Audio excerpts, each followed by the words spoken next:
আজকের ভিডিওতে রয়েছে GEPS 41 থেকে বেশ কিছু গুরুত্বপূর্ণ প্রশ্ন। 2024-এর টার্ম এন্ড এক্সামিনেশনের জন্য এই প্রশ্নগুলি গুরুত্বপূর্ণ। সম্পূর্ণ ভিডিওটি দেখুন এবং শুনুন আর প্রশ্নের উত্তরগুলিকে সঠিকভাবে তৈরি করে রাখুন। টার্ম এন্ড এক্সামিনেশনে আপনাদের 10 নম্বরের 2 এবং 6 নম্বরের 5টা প্রশ্নের উত্তর লিখতে হবে। অর্থাৎ GEPS 41 এই বিষয়টির পরীক্ষা হবে 50 নম্বরের। 50 নম্বরের জন্য আপনাদের পরীক্ষায় 7টা প্রশ্নের উত্তর লিখতে হবে। 10 এবং 5 নম্বরের জন্য যে প্রশ্নগুলি গুরুত্বপূর্ণ সেই প্রশ্নগুলি দিয়ে দেওয়া হয়েছে আজকের ভিডিওতে। প্রথমে রয়েছে 10 নম্বরের জন্য যে প্রশ্নগুলি গুরুত্বপূর্ণ। 1 নম্বর প্রশ্ন, প্রথম ও তৃতীয় গোলটেবিল বৈঠক ব্যর্থ হয় কেন? আলোচনা করুন। 2 নম্বর প্রশ্ন, যুক্তরাষ্ট্রীয় অর্থব্যবস্থা সম্পর্কে আম্বেদকরের অভিমত ব্যাখ্যা করুন। 3 নম্বর প্রশ্ন, ভারতের কৃষি সমস্যার সমাধান বিষয়ে আম্বেদকরের অভিমত ব্যাখ্যা করুন।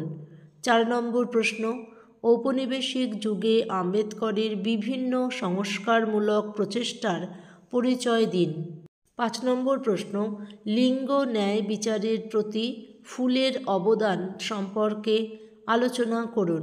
6 নম্বর প্রশ্ন, সাংবিধানিকতা এবং গণতন্ত্র সম্পর্কে আম্বেদকরের দৃষ্টিভঙ্গির পরিচয় দিন।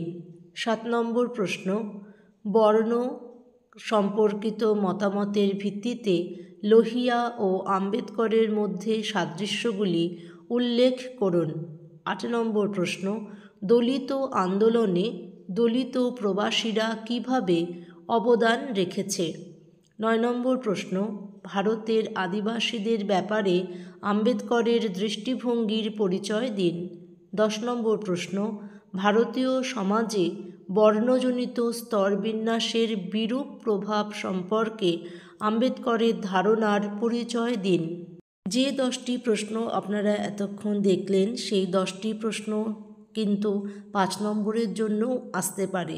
তাই প্রশ্নের উত্তরগুলিকে এমনভাবে তৈরি করে রাখুন যাতে যত নম্বরের জন্যই আসুক না কেন আপনারা যেন সঠিকভাবে পরীক্ষার খাতায় প্রশ্নের উত্তরগুলিকে লিখতে পারেন। এবার রয়েছে 5 নম্বরের জন্য কিছু গুরুত্বপূর্ণ প্রশ্ন। রাজনীতিতে বীর পূজার বিরুদ্ধে আম্বেদকরের প্রধান যুক্তি কী? 2 নম্বরের প্রশ্ন, বিশ্বায়ন কিভাবে ভারতে মহিলাদের অবস্থানকে প্রভাবিত করেছে?